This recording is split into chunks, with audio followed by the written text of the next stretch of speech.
მოგესალმებით. მე გახლავართ სოფელი აცანიდან. მინდა გაჩვენოთ დღევანდელი მდგომარეობა ჩვენ სოფელთან დაკავშირებით.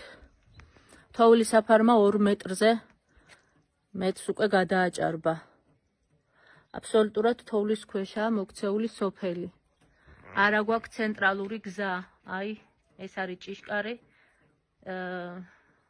უბანში შემოსასვლელი ცენტრალური გზა და არც მათ შორის ცენტრალური მაგისტრალი, რომელიც აკავშირებს ლანჩხუთი ოზურგეთის ცენტრალური გზა, სადაც არის დაკავშირებული რამოდენიმე სოფელი ერთმანეთს. ეს არის სოფელი აცანა, მამათი, ძიმითი და შემდეგ უკვე გადადის ოზურგეთში გზა.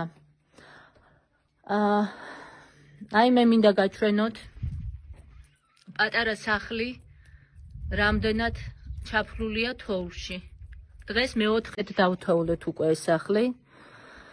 წუხელის ღამის 4 საათზე შეუძლოდ გახდა დაბლა უბანში მაცხოვრებელი ახალგაზრდა ქალი, რომელიც საკუთარი ძალებით თავისმა ოჯახმა და მეზობლებმა ნიჩბებით ამოთხარეს მიწა თუ რაც არის თოვლი და ისე გადაიყვანეს რაღაცა მაღალი გამავლობის მეზობლის მანქანით სამედიცინო პუნქტამდე ღამის 4 საათზე დაწყებული გზის გაწმენდითი სამუშაოების საკუთარი ძალებით მოსახლეობის მიაღწია სამედიცინო პუნქტამდე ალბათ 12 საათი იქნებოდა. ყავს გარდაცვლილი.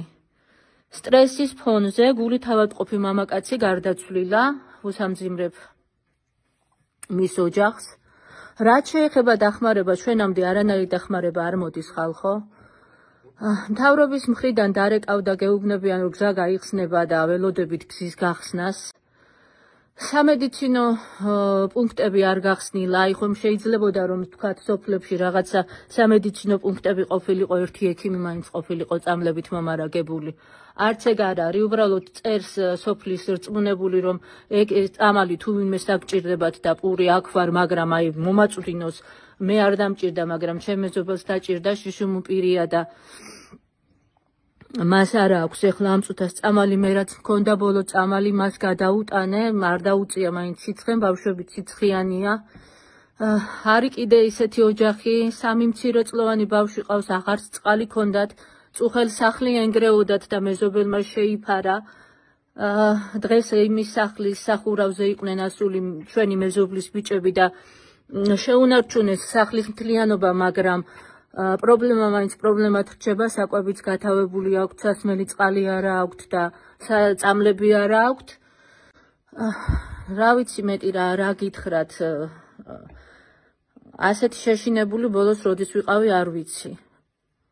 დათრგუნული ვართ, არანაირად მზად არა ვართ, ასეთი ჩვენ არ ვიყავით მზად ასეთი უყურადღებობისთვის, ასე თუ უყურადღებო იქნებოდა მთავრობა ამ ყველაფრის მიმართ, ასე მოუმზადებლად ამხელა სახელმწიფო, როგორ შეხვდა ასეთ ზამთარს, ხო იცოდნენ რომ ასეთი ამბავი წინასწარ ჩვენ ვიცოდით, ყველას გვაქვს ტელეფონებში ეს ამინდის პროგნოზი და ჩვენ ვიცოდით, აი ჩვეულებრივმა მოსახლეობამ, სინოპტიკოსი მე არა ვარ, მაგრამ ვიცოდი რომ აი ამხელა ნალექი უნდა ყოფილიყო.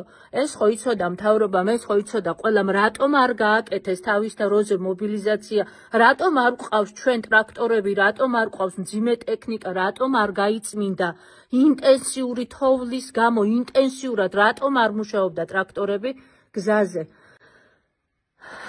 არ ვიცი, ვის უნდა მოვთხოვო პასუხი ამ ქვეყანაში. ვწერ ამ ვიდეოს, ვაკრიტიკებ დღეს მე ამ მთავრობას და ხვალ 5000 ლარს მომაწევს ალბათ ზურგში კრიტიკის გამო. არც მაგის არ მეშინია, ყველაფერს მოველოდები ამათგან.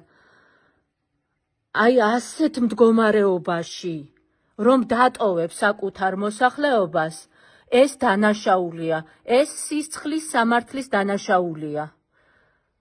არ შეიძლება ასე მოქცევა საკუთარ ხალხთან. მარტო ჩვენთან კი არა, თქვენ ამომრჩევლებთან, ვინც თქვენ ამოგირჩიათ, ყველა ერთ ქვაბში ჩაყარეთ ეხლა თქვენ და ყველა ერთიანად გაიმეტეთ.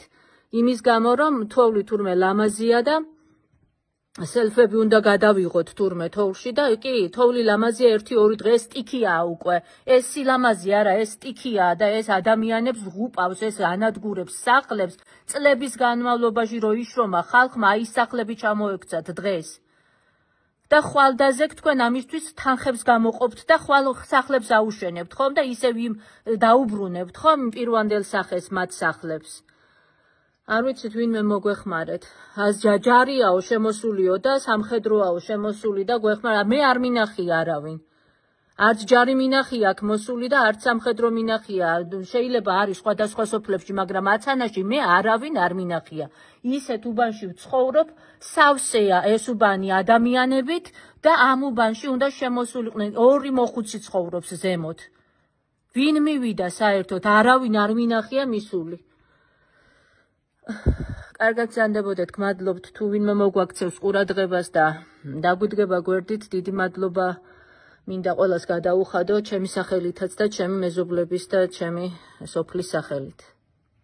ახლა ვართ მოვიცო ფელაცანაში ერთ-ერთ მოსახლესთან, ალბათ კესუმა ხარაძესთან. მოკლედ აი შეხედეთ, აი ეხლა ვართ ღობეზე მაღლა. იმ ხელა თოვლია, რომ ღობეზე მაღლაა და გალბატონი ცხოვრობს აქ მარტო. მოკლედ სოფელში რო შემოვედით ყველაფერთან ერთად რა ანუ სიტუაციის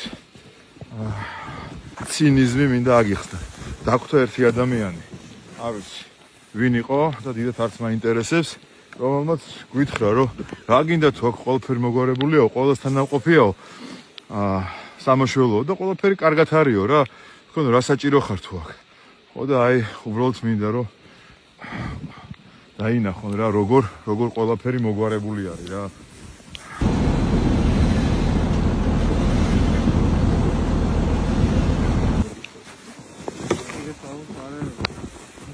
შვიდ დღიანი ტყვეობის შემდეგ და იზოლაციის შემდეგ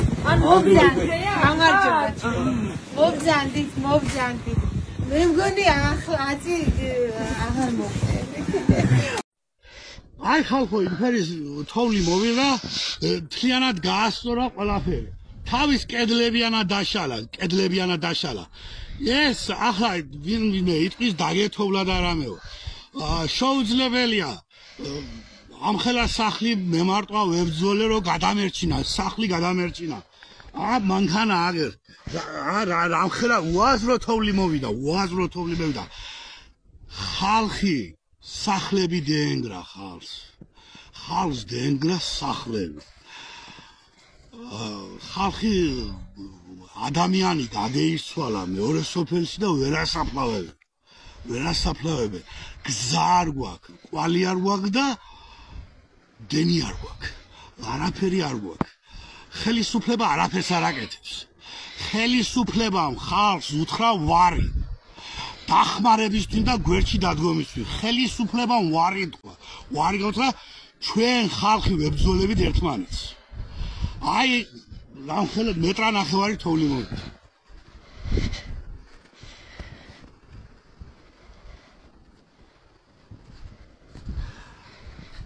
აი ორჯერ დავთოლეს სახლი ხო და მე თვითონ ფიზიკურად აღარ შემიძლია